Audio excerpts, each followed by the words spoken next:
One of the things that's dangerous about some of these people is that some of them are very personable.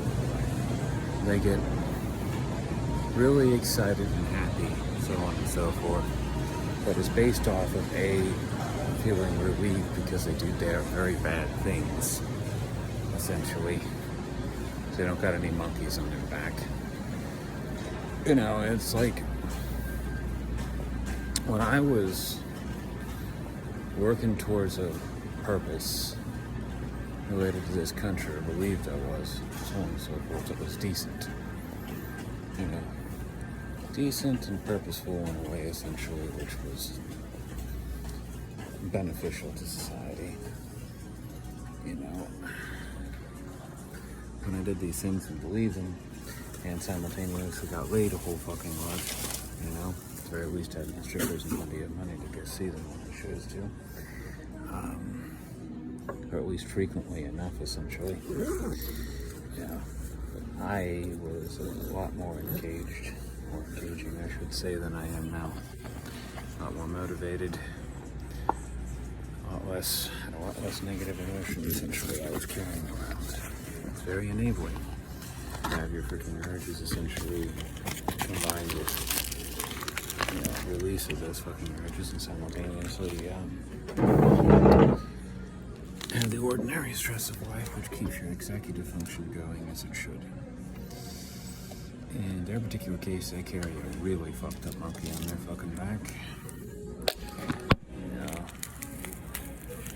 they're surrounded by kitties and they don't seem to want them for some reason or another. That a little suspicious. Whole reason they thought they could screw everything up by fucking making gays and shit like more fucking outgrowing. And funny thing is that they were just mainly made into fucking laughing stocks. It's kind of funny when you think about it. The whole fucking transgender bullshit. It's not that I really care that much. I personally believe when it comes to that kind of thing, essentially, you know, if you want to screw up your own fucking life, I guess that's your fucking goddamn, like, choice at a certain age. Although honestly, I think most women do, about most guys essentially fucking take hormones and shit and grow breasts and the like. Most women that fucking, you know, get surgically construct penis down below need their heads examined. You know. There's some black girl. Oh, I'm sorry, to speak my opinion.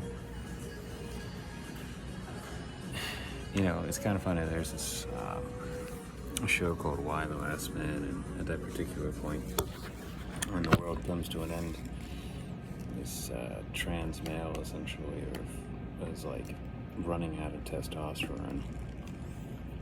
And it's like, I think she eventually turned back into a woman. All right. And it's funny because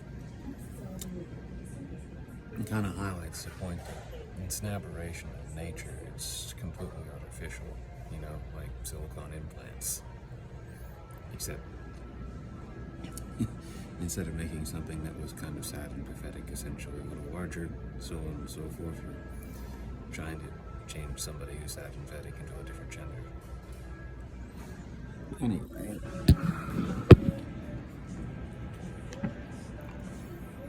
Well, do I care, really? It just really depends on when those ideations start to form, you know? The problem with these pieces of crap is they like to create tragedies, essentially, for their offspring, which can sometimes include confusing them when they're fucking young that way, so they push them in that freaking direction. Which there's actually a news story that kind of highlights that more recently, referring to, get this, to parents having trouble essentially with schools not respecting the rights of their transgendered children, as in little kids who are already confused. I wonder who put those ideas in their heads. You know what I mean? How the fuck would they even know what that was if they hadn't been exposed to it willfully by some piece of shit, you know?